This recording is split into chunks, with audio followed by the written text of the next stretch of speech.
Hi everyone, I want to show you something very interesting because today I bought this set in Home Depot.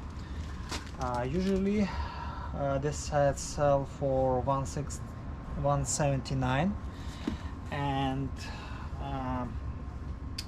my friends show me one deal how can I bought it much more less for much more less.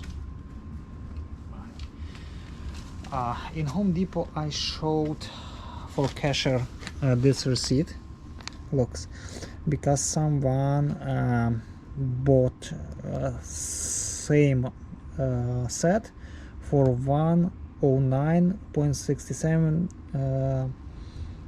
no included tax, with tax 117.89, and cashier said me that can't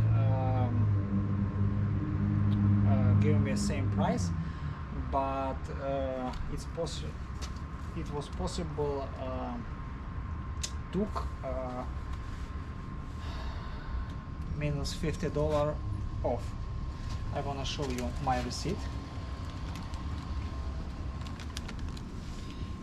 Looks, I bought this full set for $149 with tax. So everyone can get a similar set for much more less than regular price. Thank you.